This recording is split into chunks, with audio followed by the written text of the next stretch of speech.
یہ دونوں میں فرق ہے کہ اس طرح کے کمرے جامع مسجد میں بنے ہوئے نہیں ہیں، یہاں تاج المساجد میں اس طرح کے یہ کمرے بنے ہوئے ہیں۔ بہرحال ہم بات یہ عرض کر رہے تھے کہ الگ الگ خواتین نے یہ جو کمرے آپ دیکھ رہے ہیں مدرسے کے لیے، یہ الگ الگ کمرے الگ الگ خواتین کے ایصال ثواب کے نسبت پر بنائے گئے۔ دیکھیں لکھا ہے تاج المساجد خلد مکان سرکار شاہ جہاں بیگم صاحبہ مرحومہ و مغفورہ۔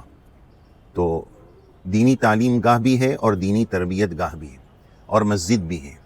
فرما روائے بھوپال شاہ جہاں بیگم نے اس یادگار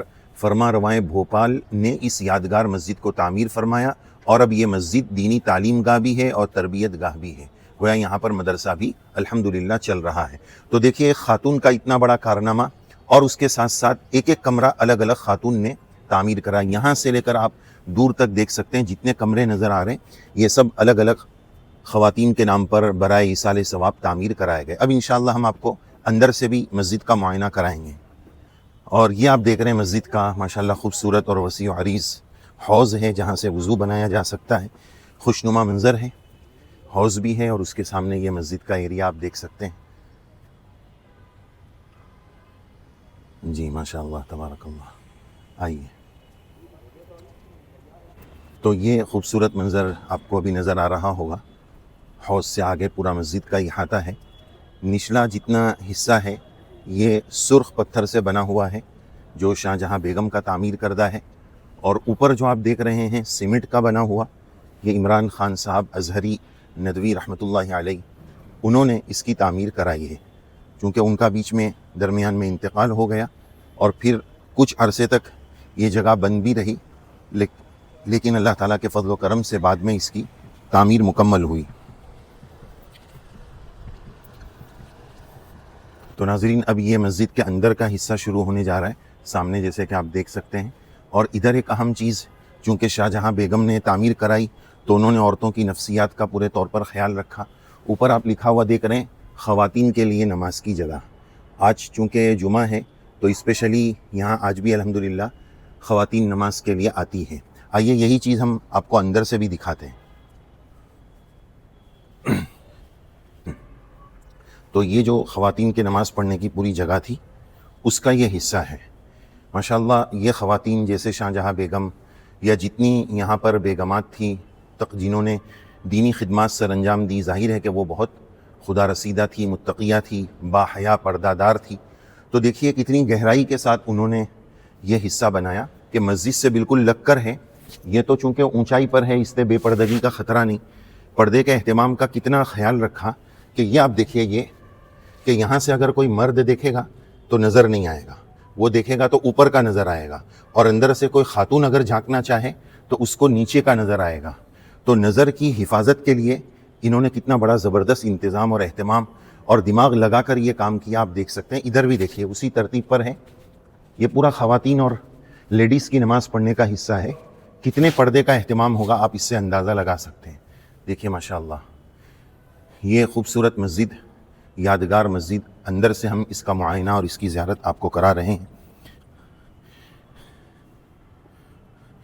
شاہ جہاں بیگم نے 16 نومبر 1868 سے اپنی وفات 16 جون تک حکومت بھی کی ہے۔ یہ ایک بلند حوصلہ خاتون تھی اور بڑی فراخی سے انہوں نے بھوپال میں علمی، تعمیراتی، ہر اعتبار سے قانون کا نظام، عدالت کا نظام، تعلیم و تعلم کا نظام، یہ سب چیزیں یہاں پر انہوں نے اس کی فکر فرمائی۔ بیگمات تعمیرات کے خاص شوق میں دوسرے لوگوں سے بہت آگے تھی۔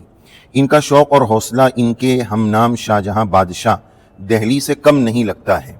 تاج المساجد یہ جو ہم مسجد میں موجود ہے، اس کی تعمیر میں جو پتھر استعمال کیا گیا ہے وہ سرخ ریتیلا پتھر ہے، جس پر نقش و نگار بھی آسانی سے بن سکتے ہیں، جن کے تختے بھی کاٹے جا سکتے ہیں۔ اس میں بھوپال اور آگرہ کا پتھر استعمال کیا گیا ہے اور سنگ مرمر بھی ہے۔ ستون اور جالیوں پر نہایت نفیس نقش و نگاری بھی ہے، جن کو سعودی ایمبیسیڈر وغیرہ بھی دیکھ کر حیرت میں پڑ گئے۔ ان کو یقین ہی نہیں آیا تھا کہ اتنے اچھے نقش و نگار ہاتھ سے بنائے جا سکتے ہیں۔ مسجد کے اندر کتبے پر بھی سنگ مرمر موجود ہے اور بڑی نقش و نگاری سے، جیسا کہ آپ یہ دیکھ سکتے ہیں، یہ سب ہاتھ کے کیے ہوئے کام ہیں۔ یہ پتھر ہے اور اس پر یہ نقش و نگاری ہاتھ کی ہوئی ہے۔ تو اسی کو دیکھ کر دوسرے ملک والے، خاص طور پر سعودی وزیٹرز اور زائرین جب آئے تھے تو اس کو دیکھ کر وہ حیران ہوئے. دیکھیے یہ ماشاءاللہ نماز کی جگہ ہے. اسی طرح ناظرین دیکھیے دوسری طرف بھی یہ مستورات کی نماز پڑھنے کا انہوں نے نظم اسی طرز پر بنایا تھا کہ اوپر سے ہوا کا انتظام ہوتا رہے, گرمی میں دقت نہ ہو, ہوا آتی رہے, اور نیچے سے وہی ترتیب ہے کہ یہاں سے نہ مرد وہاں دیکھ سکے نہ وہاں سے عورتیں ادھر دیکھ سکے, اسی ترتیب پر بنایا گیا تھا. تو دیکھیے یہ ماشاءاللہ طول اور عرض پر پھیلی ہوئی مسجد. اب ہم ایک اہم بات بتانے جا رہے ہیں کہ اس مسجد کی تعمیر میں خرچہ کتنا ہوا تھا.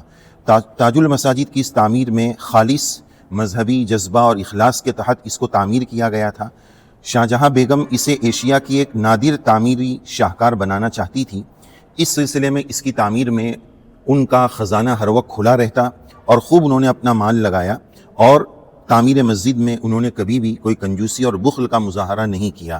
ایک اندازے کے مطابق اس وقت اس مسجد کی تعمیر میں 16 لاکھ روپے سے زائد خرچ ہوئے, اور آج کے انجینئر اور ماہرین کے مطابق یہ آج کے 50 کروڑ سے بھی زائد کے برابر کا خرچہ گویا انہوں نے کرایا ہے.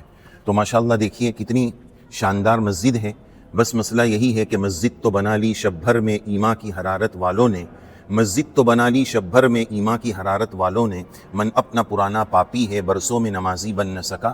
اللہ تعالیٰ سے دعا ہے کہ جس طرح یہ مسجد ظاہری طور پر اس کو اتنے وسیع و عریض رقبے پر آباد کر دیا گیا, اللہ تعالیٰ سے دعا ہے قیامت کی صبح تک یہ مسجد یوں ہی آباد رہے, اور خاص طور پر اس کی جو روحانی تعمیر ہے, نمازوں کے ذریعے اس کی روحانی تعمیر کا اہتمام ہو.